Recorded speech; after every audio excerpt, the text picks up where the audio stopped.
I'm Rick Dudarian, and you're listening to Realms of Memory.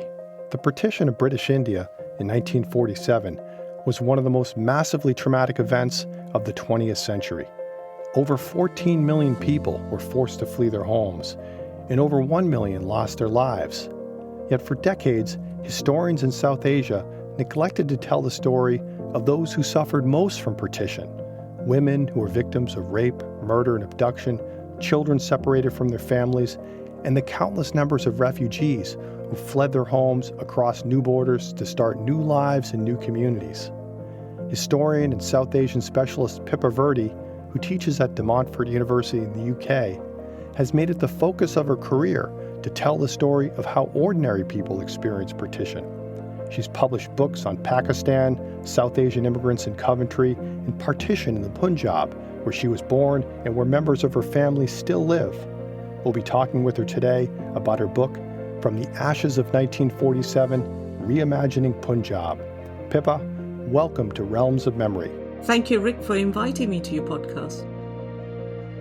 So I wanted to start just with a question about what drew you to this field of study, and what was the interest at the time? It's interesting you asked me that, because one of the reasons I became interested in partition was because I was prompted by Ian Talbot, who became my PhD supervisor, to apply for a PhD scholarship, which was being offered by the nephews of Pendrell Moon, who was himself a civil servant and posted in Punjab. And actually, Pendrell Moon had produced his own work, which was called Divide and Quit. And it was based on his postings in Punjab, where he was also looking at, what had happened, and particularly in terms of documenting eyewitness accounts, because he was there himself.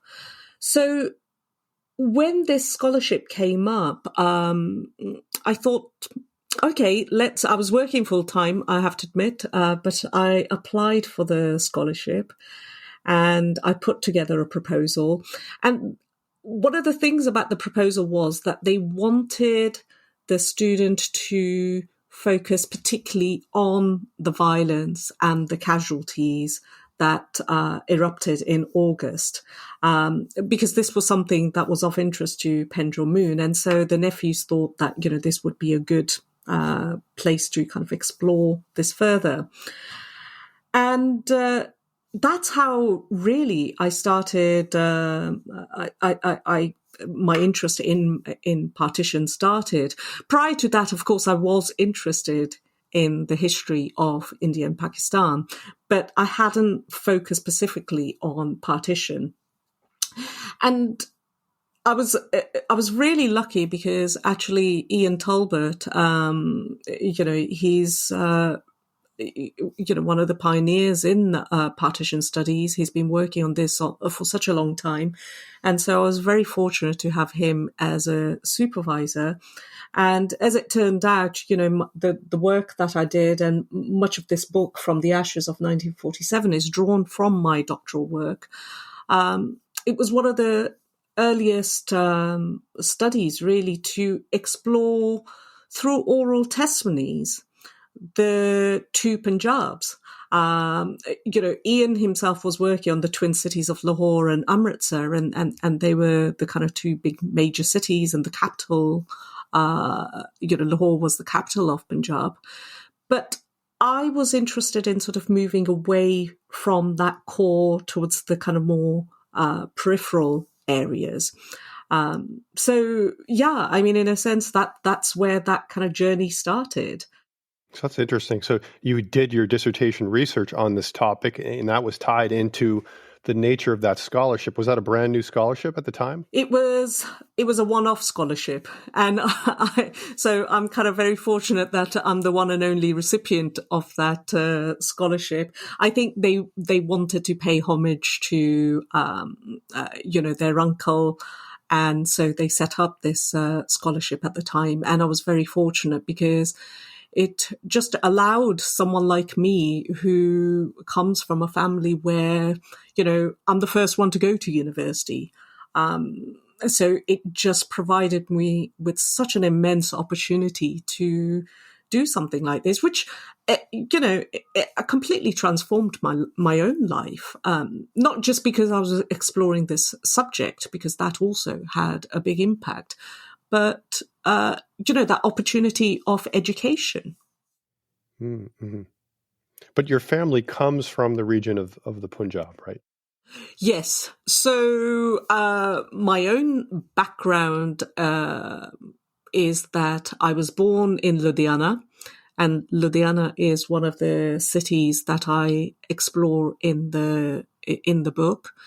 And my first few years of growing up were there as a child, but then we moved to Kenya. So my early kind of childhood is of growing up in a small place called Nakuru. And that was partly because my father went there for work. And it was from there later on that we moved to the UK.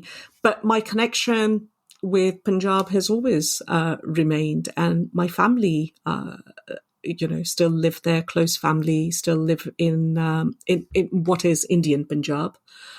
But my mother was also born from, what is today West Punjab, not far from Lahore.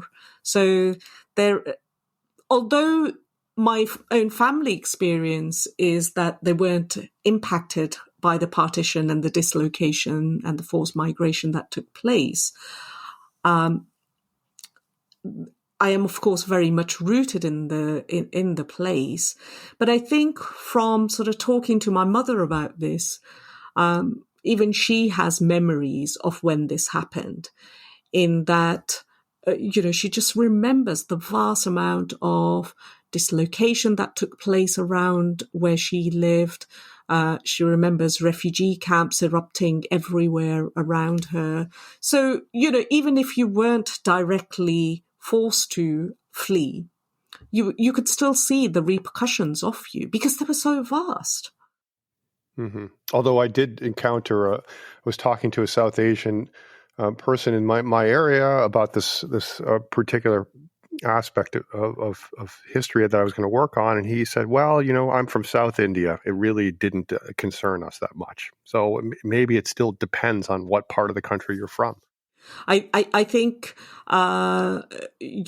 this is completely right, because if you belong to these areas that are impacted, and the areas that are actually impacted are largely going across northern subcontinent, and of course the two borders or the two regions that are divided, primarily Punjab and Bengal, are affected the most.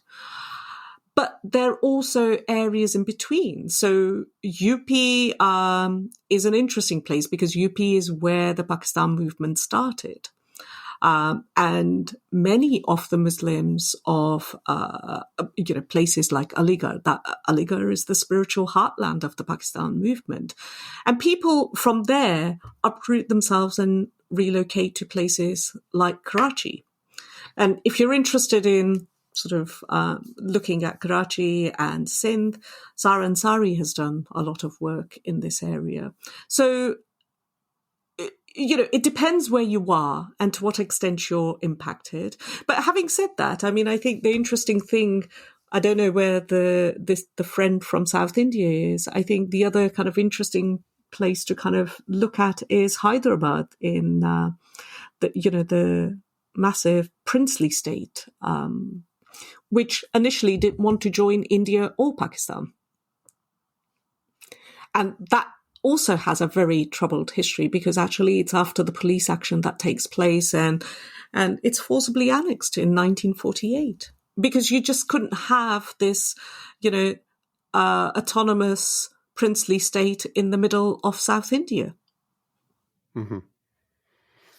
Okay. And I think you said at the time when you were starting, there was a shift in the way in which partition was studied, and that it was really looked at in a somewhat limited way up until the 1990s, and that started to change. And I think you mentioned that one of the things that drew you to this field of study is this interest in looking at it from a different angle with different sources.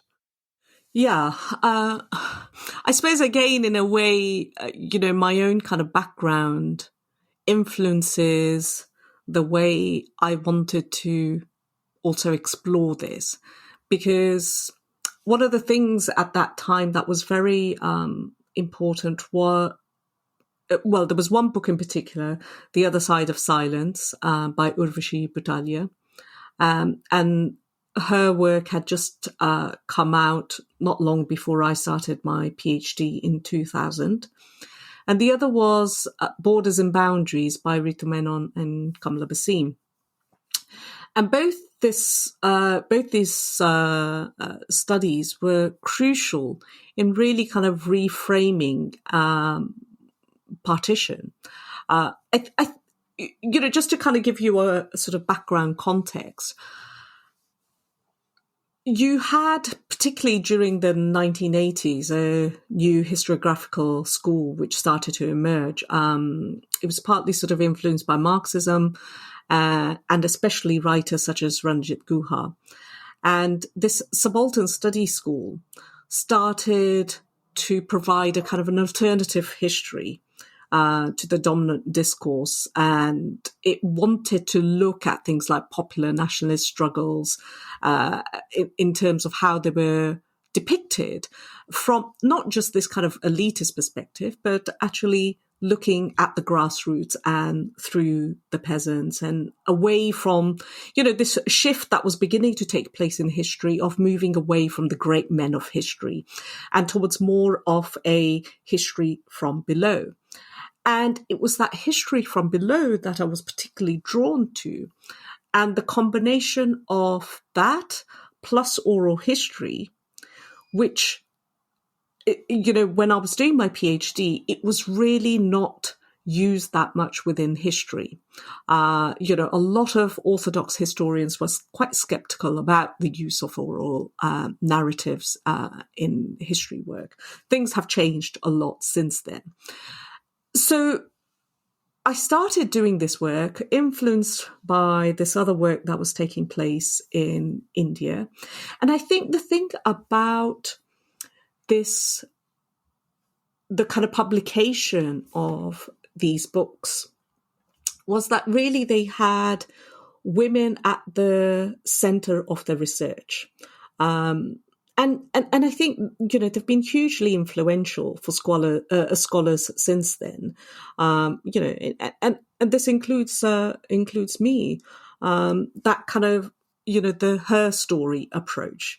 It seemed to challenge these kind of conventional approaches, and it foregrounded women's experiences of partition. And at the same time, what it did, and I think this is, very radical, really, is it started to critique political history.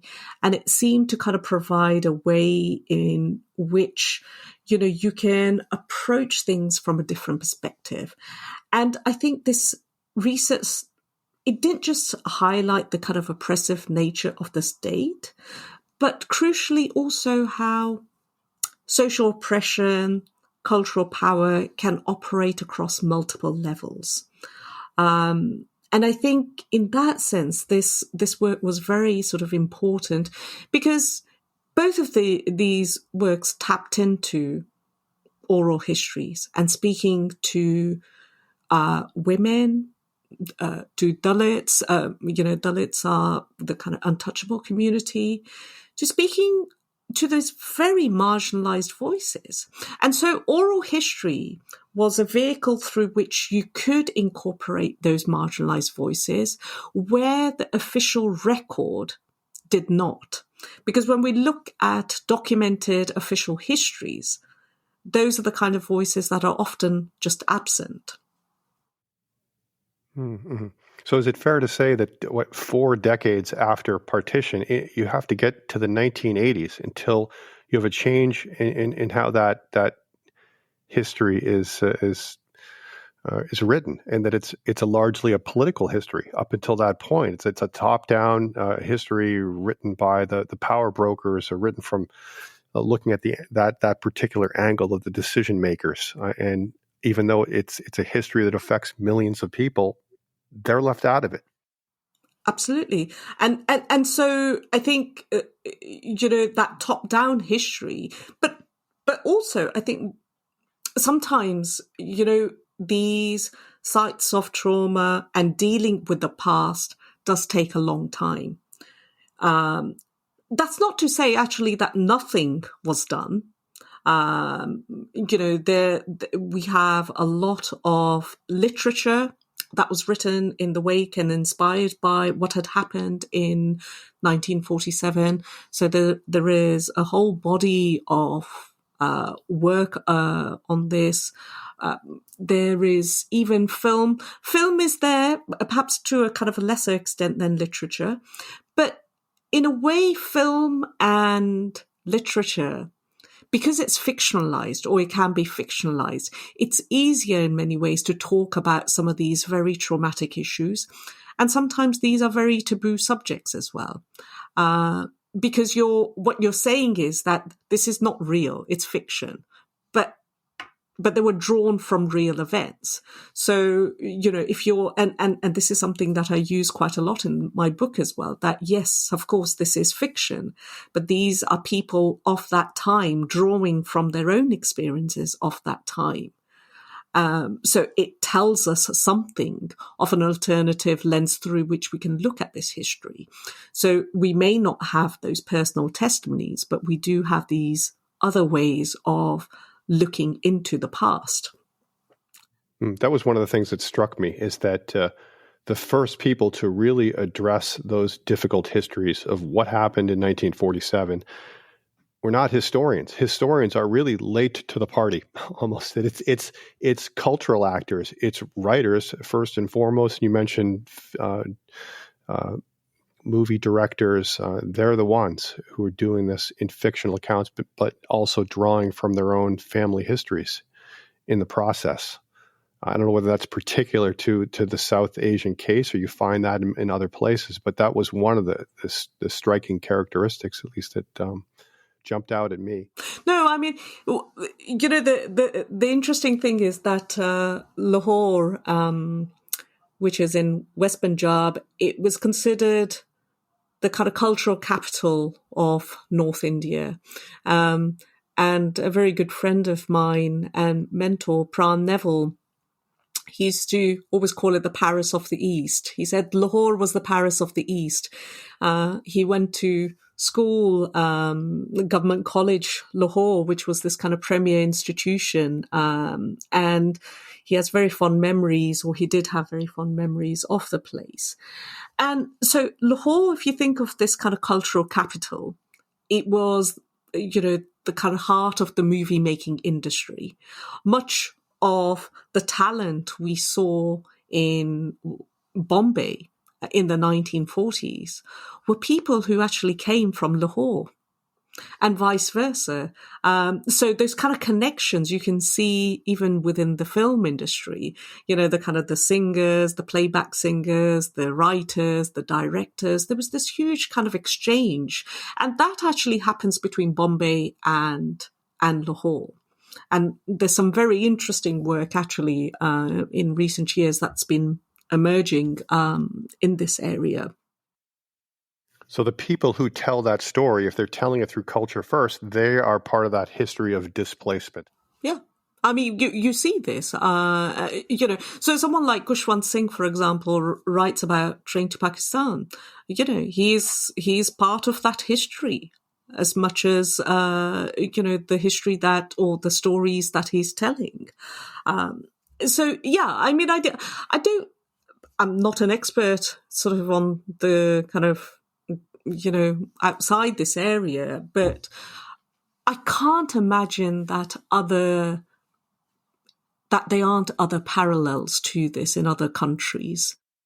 I wonder, for historians, national politics, is it just too strong? I mean, is it just too strong of a current for them to fight against, to really dig into that past? Because again, how do you look at the beginnings of these nations when when you have this horror story that's a part of that beginning? I'm not sure. I mean, how would you explain why it takes historians so long to start delving into the lives of regular people, looking at it in a broader way? I mean, I suppose part of, if I'm looking at it sort of, more sort of as an outsider looking in, because I think in a sense I'm also in a kind of unique position because I'm a kind of insider, but I'm also an outsider. And I think that partly has given me a very kind of unique lens through which I can sort of look at this place. But I think one of the things is that you also have to understand that history itself as a discipline has undergone vast change over the last 70 odd years. So in the kind of the time that, we've gone through looking at partition history from where it was in the 1940s, 1950s, etc., it has gone through fundamental changes. So, for example, the arrival of looking at social and cultural history, right? This begins to take place in the 1960s and 70s. The use of oral history and looking at history from below, at looking at these marginalized voices, this begins to emerge in the late 60s, 1970s. We have a number of movements, as you know, the kind of civil rights movements, but also around equality, gender equality, etc. History inevitably has to respond and come out of what was traditionally the kind of the old Rankian sort of model. And I think that kind of gradual process, so this is from an outside perspective, right? So these are things that are influencing historians outside the subcontinent.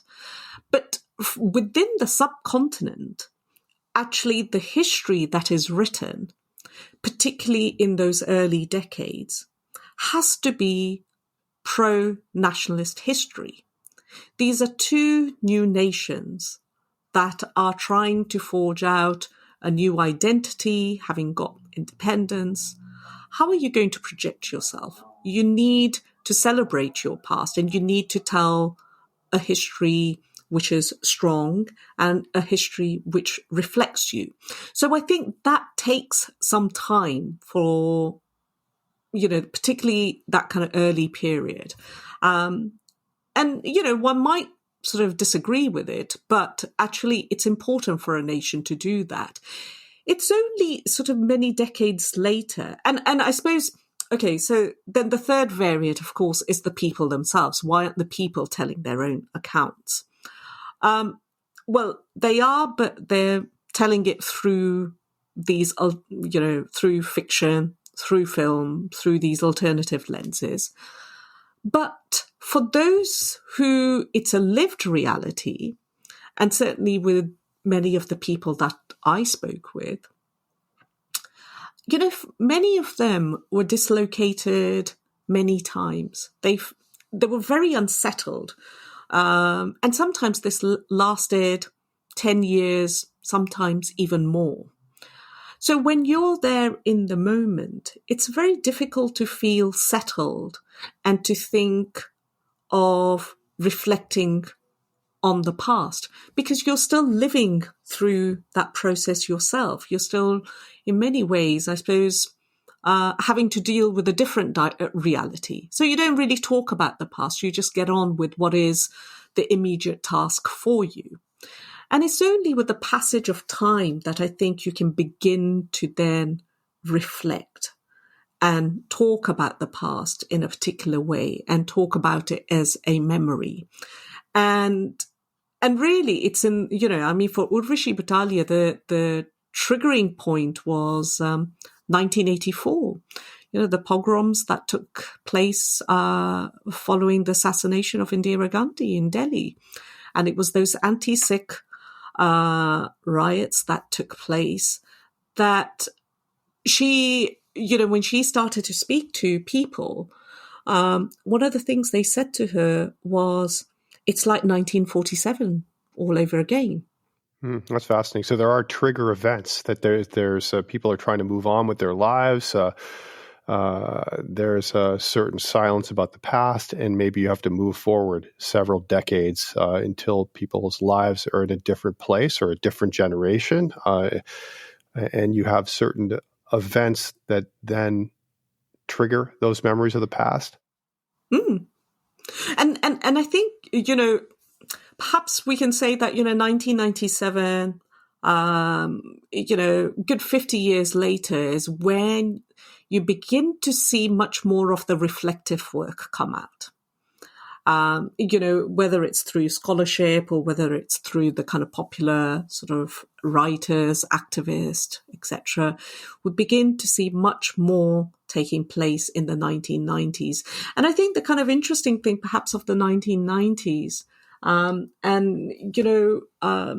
Ritu Menon and Kamala Bhasin also talk about this, is that the similar events were also taking place in Bosnia and also Rwandan genocide. And that does have repercussions because now the media is also different, right? So you're able to, communicate with much more speed what is happening around different parts of the world. And that does in itself also then trigger other people to kind of think about these events. What is happening? What had happened in Bosnia against women? What had happened against the women in Rwanda, etc.? And it makes you think about your own past and what had happened here in Punjab as well. So it's not something that, I think you just kind of go into. And of course, we can blame the historians for neglecting this past.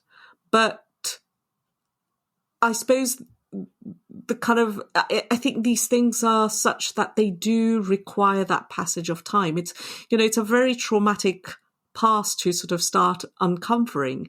And even when I was doing those interviews, I remember actually quite vividly, it was one of the first interviews I did. And, I was a young PhD scholar, not having had much experience of doing interviews.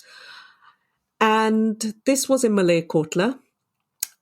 And I was doing research there, talking about, the kind of cross-communal harmony that existed in Malay-Kotla. And there was this elderly Sikh gentleman who owned a fabric shop.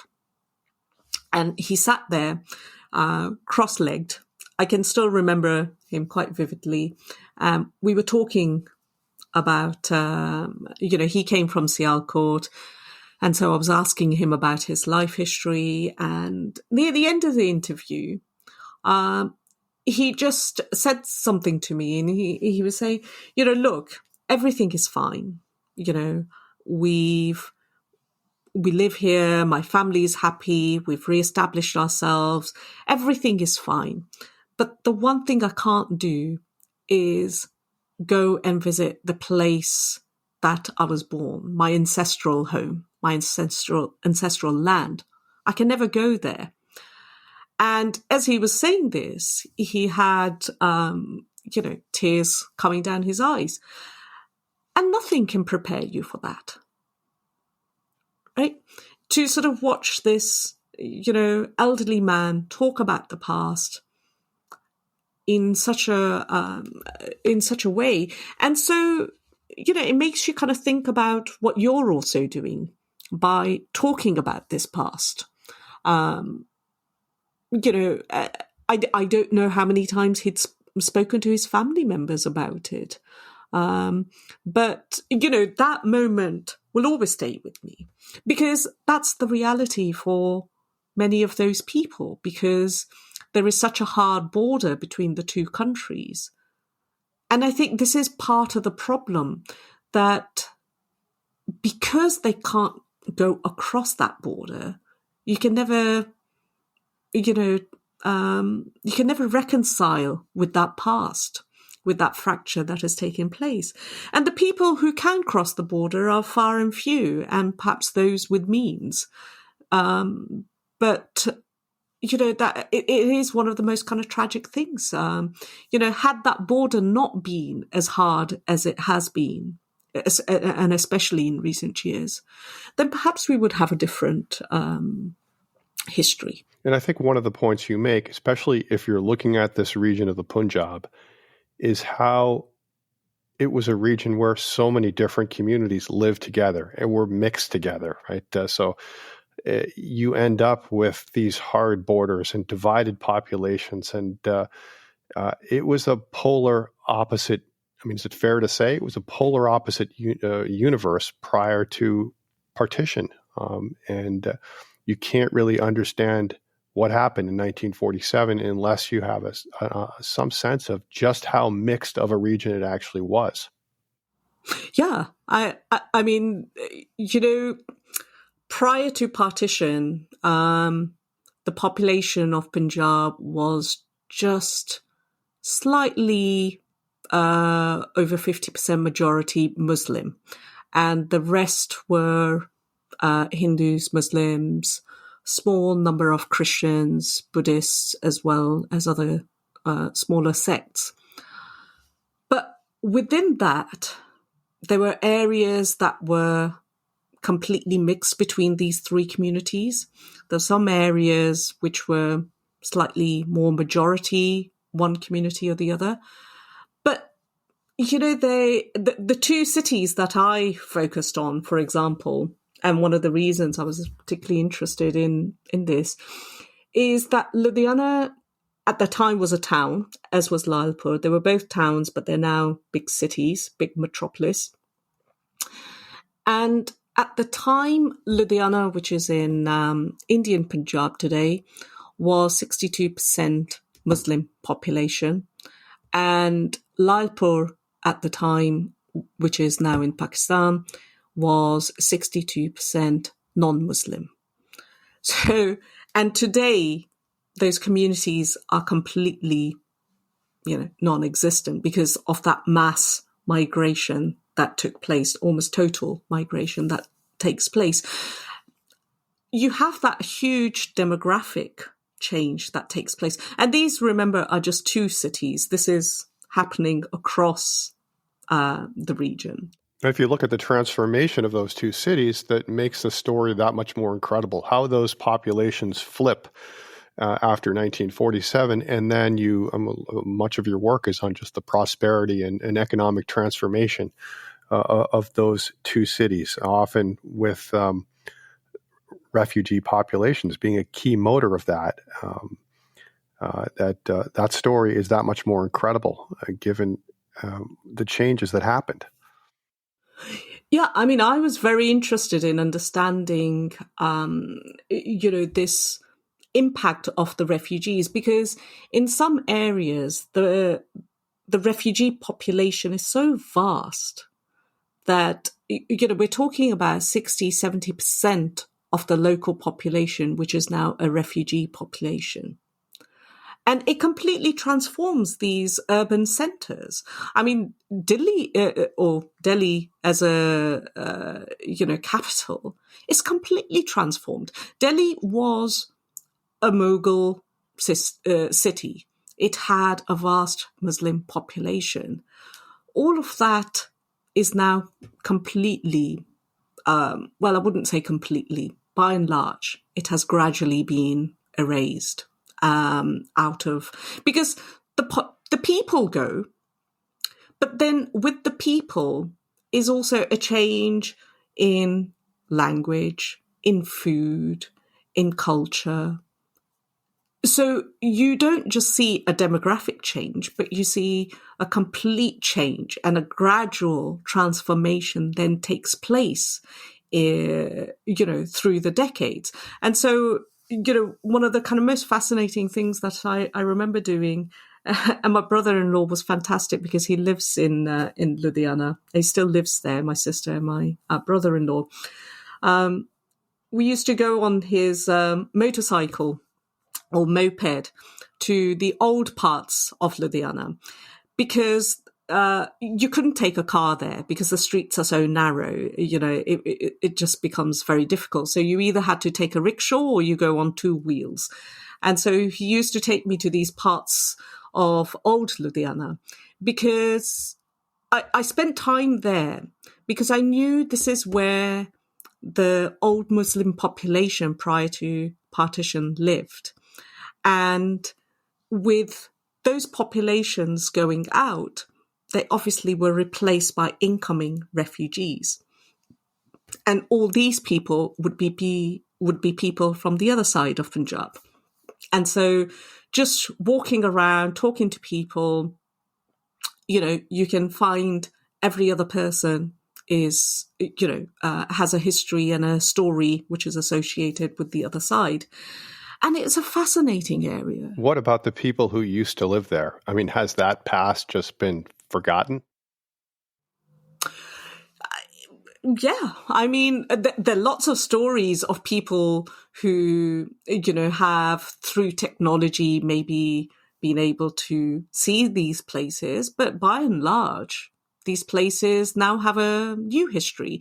But the places get transformed. So, for example, you might have a Gurdwara, for example, and I've got a picture of this in my book.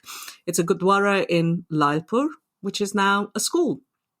Or you have a mandir, which is now a mosque.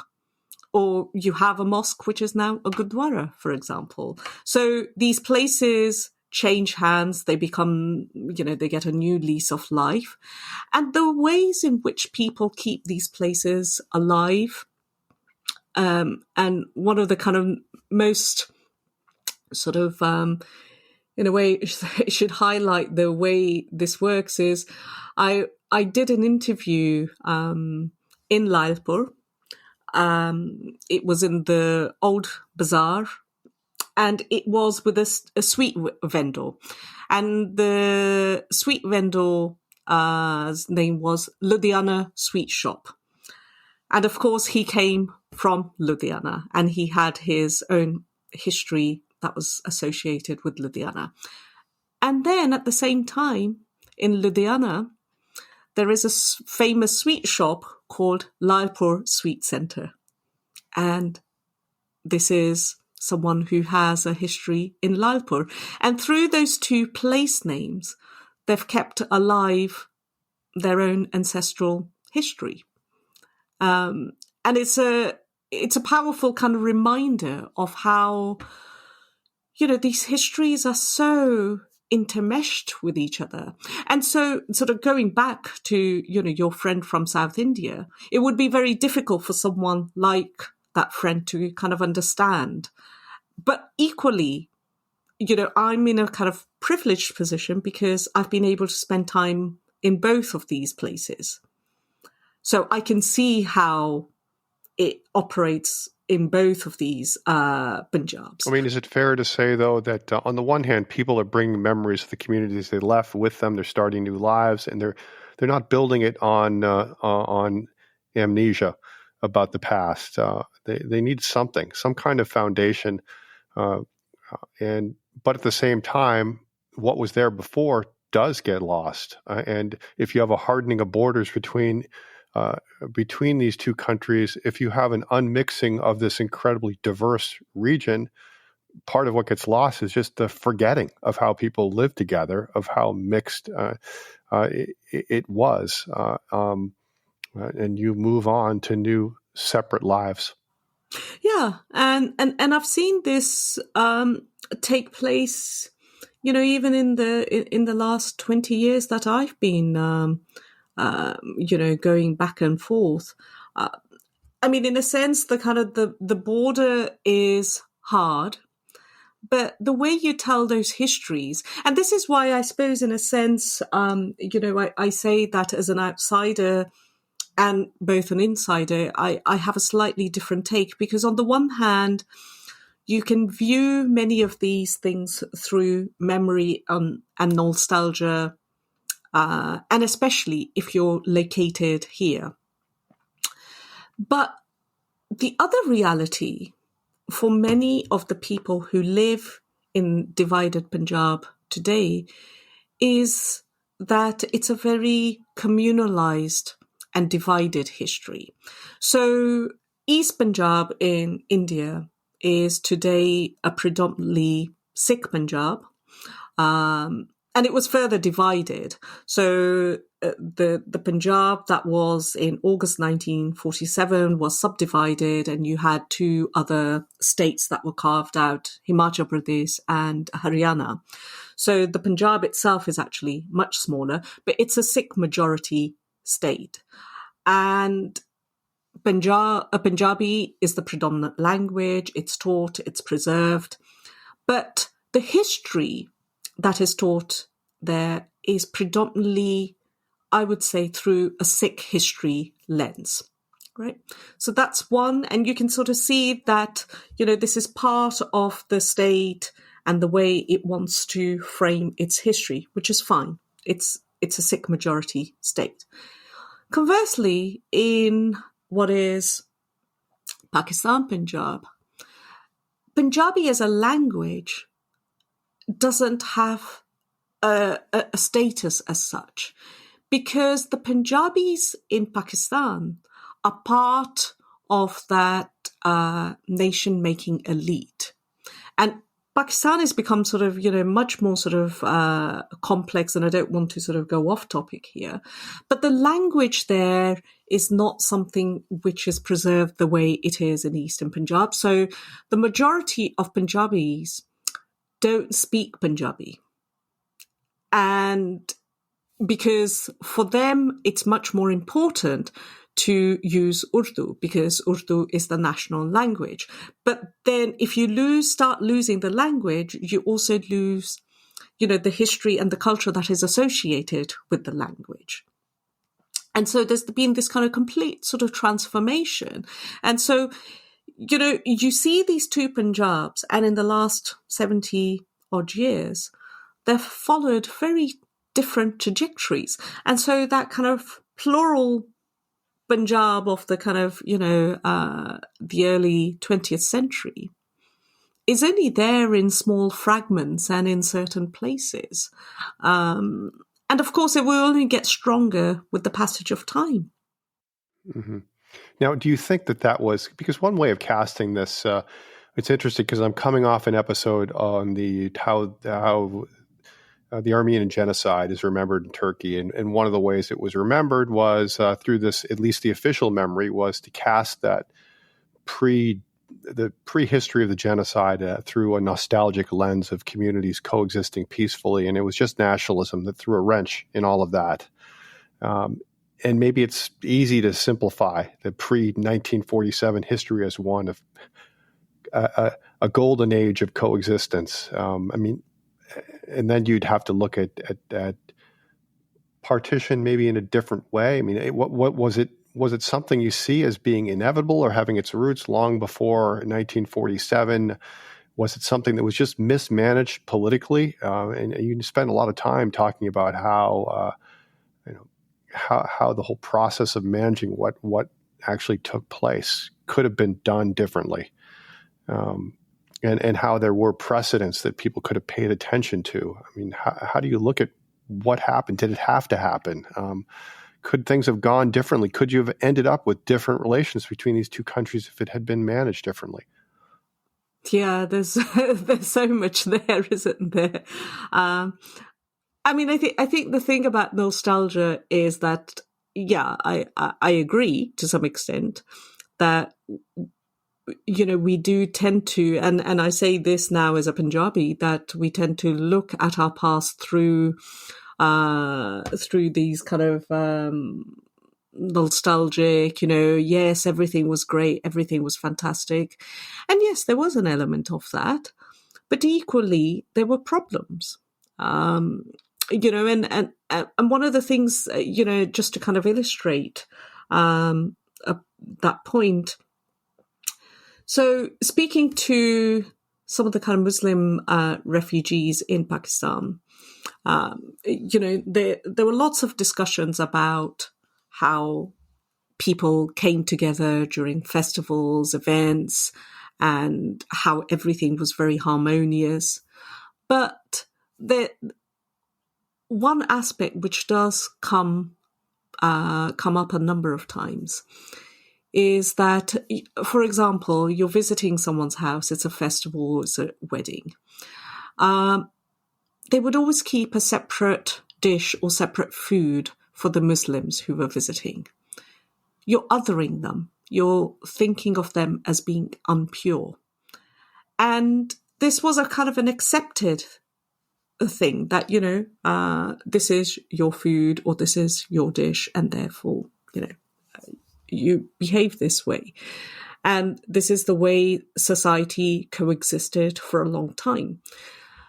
But that does lead to a difference, and it does show that you do other them. And whilst ordinarily you are happy and you have happy relations with each other, but when it comes to things like food, purity, and marriage, for example, particularly marriage, there's not that much tolerance for these things. And even today, there is very little, and of course the current government absolutely discourage interfaith marriages. But never mind interfaith, there's no intercaste marriages. Very few intercaste marriages take place even today. So at that social level, there's no mixing. Everyone is kind of aware of their place, and that's kind of acceptable. And that keeps the kind of the balance there. So whilst on the one hand, we can kind of be nostalgic about the past and think that nothing toward happen, well, of course there were episodes. This is, it's a vast land, it's a vast country. We've got mix of British colonial rule and princely states. It would be impossible to not to have disturbances. So there's always, when you look at it historically, there are plenty of episodes of disturbances that have taken place. And there were disturbances also in Malaya where I did my PhD research. And Malaya actually witnessed no communal violence in 1947 or subsequently. So even in a place like that in the 1930s, there were disturbances. So there is a history there that goes back to the colonial period, and in fact, even pre-colonial. And therefore, we should have been better prepared. But actually, I don't... one of the things I do say in the book is about how they really didn't anticipate something like this happening. When you think about, what was being proposed, and part of the problem, of course, was that also in Punjab, they didn't declare the Radcliffe Award until 3 days after independence was given. And I think part of the issues also were that, because there's no prior notice, people are quite uncertain about which side of the border they would be on. And so the majority of people actually remained quite oblivious to the kind of politics that was taking place and the kind of wrangling over boundaries. And it was really when the violence and the chaos started to spread that you start to see this mass hysteria and forced migration taking place. And it's not until that violence starts that it forces people to flee. But if we're if we haven't learned from the past, and the past actually wasn't that far ago, because in March 1947, you had riots and violence taking place, and that should have been, and even prior to that in 1946, in October 1946 in Calcutta, for example, all these are red flags that this is a very tense situation. I mean, isn't that why the British accelerate their departure? I mean, they see the storm coming and they want to get out before it does happen. Yeah. I mean, they want to get out before this is a full-out civil conflict, and then they can't actually so-called peacefully transfer power. But that kind of transfer of power has already started. Because it starts with the June 3rd plan, the Independence Act. So there is that transfer, but the problem is, of course, no one is prepared. No one thinks that people would willingly get up, abandon their homes, and leave and cross the international boundary. They just didn't think this would happen. In the second part of this episode, which will air on August 15th, Pippa discusses the conditions and motivations that fueled the extreme violence in the Punjab. She explains the difficulty of coming up with an all-encompassing label for the many forms of violence perpetrated during partition. She sheds light on why women became prominent targets of violence and why both Pakistan and India spent years trying to repatriate the tens of thousands of women abducted during partition. Lastly, she comments on the possibilities and limitations of recent efforts to remember partition at places like Harvard and Stanford University through massive digital archives. If you've enjoyed this episode, tell a friend and review us on your favorite podcast app. I'm Rick Dadarian. See you soon.